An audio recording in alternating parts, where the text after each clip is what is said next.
Уважаемые казахстанцы, как вам известно, Министерство здравоохранения официально заявило, что на сегодняшний день у 9 казахстанцев диагностированы признаки коронавируса. Есть опасность распространения. Вирус завезен извне. Зараженные граждане находятся под наблюдением врачей.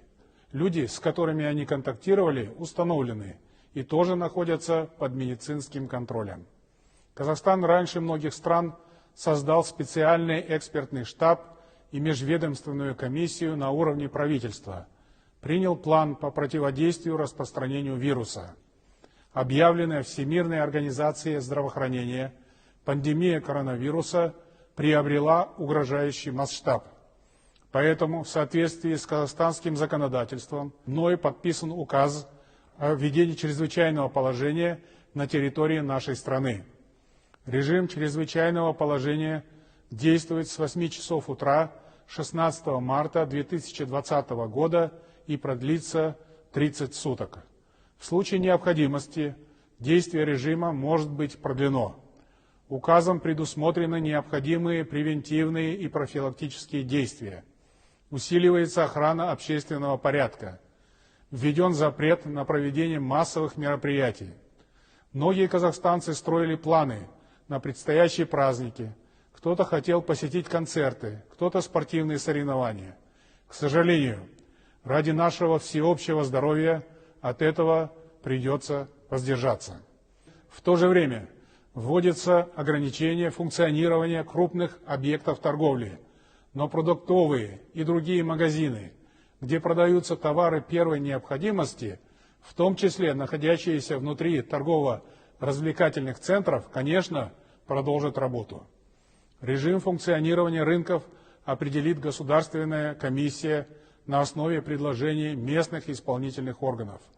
Временно закрываются развлекательные центры, кинотеатры, театры, выставки и другие объекты с массовым скоплением людей. Школьники отправлены на ранние каникулы.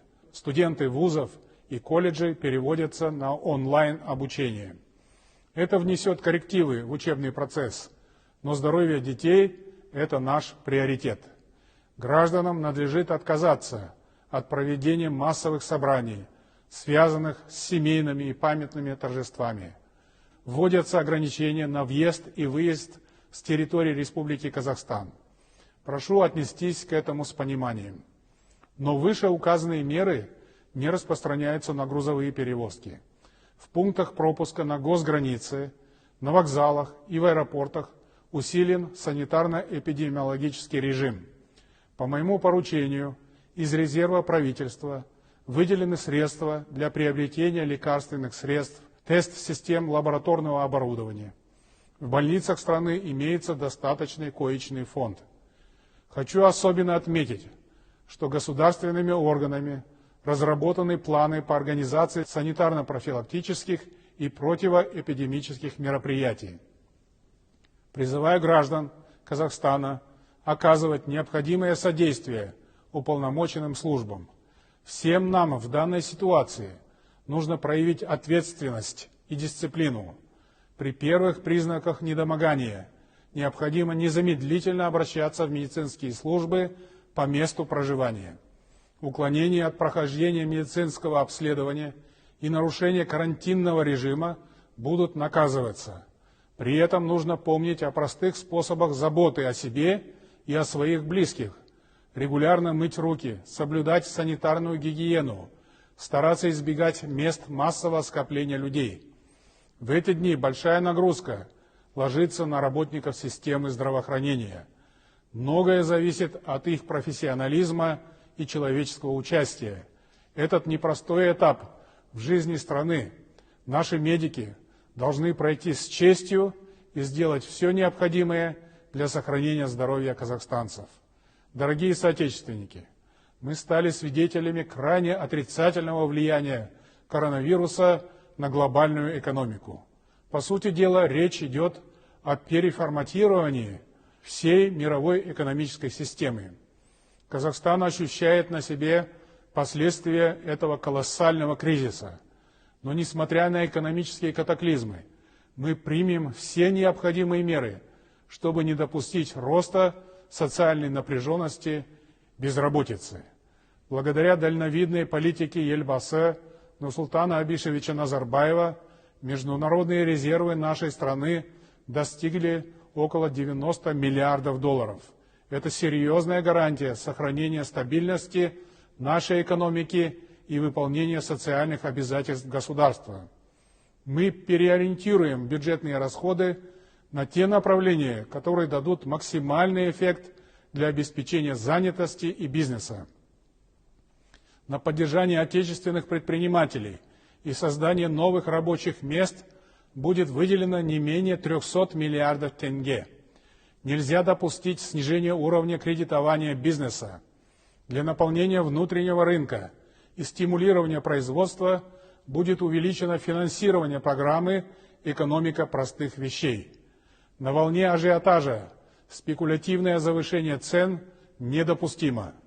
По моему поручению правительство и акимы всех уровней возьмут этот вопрос на жесткий контроль.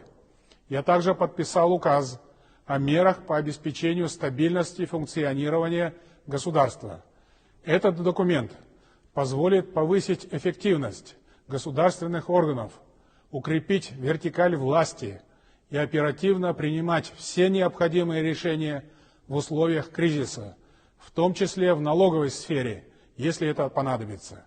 Указ дает право проводить необходимые закупки медикаментов и других средств в упрощенном порядке, в основном у отечественных производителей. Таким образом, мы сэкономим драгоценное время и средства, что очень важно в сложившихся чрезвычайных обстоятельствах. Убежден, что мудрость и высокая гражданская ответственность нашего народа, слаженные действия общества и государства позволят нам преодолеть все трудности. Те, кто распространяет провокационную информацию и пытаются посеять панику, понесут наказание согласно закону. Призываю всех граждан Казахстана сохранять спокойствие, помогать друг другу, беречь себя и близких. Сила духа нашего народа, свойственный нам оптимизм и позитивное отношение к жизни сегодня особенно важны. Құрметті отандастар, біз тарихымызда небір қиындықты бастан өткерген халықпыз. Сол сынақтардан ең алдымен береке бірліктің арқасында сүрінбей өттік. Бүкіл халықты жұдырықтай жұмылуға, сабыр сақтауға шақырамын. Бұл күрделі жағдайды бәріміз бірге еңсереміз деп сенемін. Халқымыз аман, жұртымыз тыныш болсын. Біз біргеміз.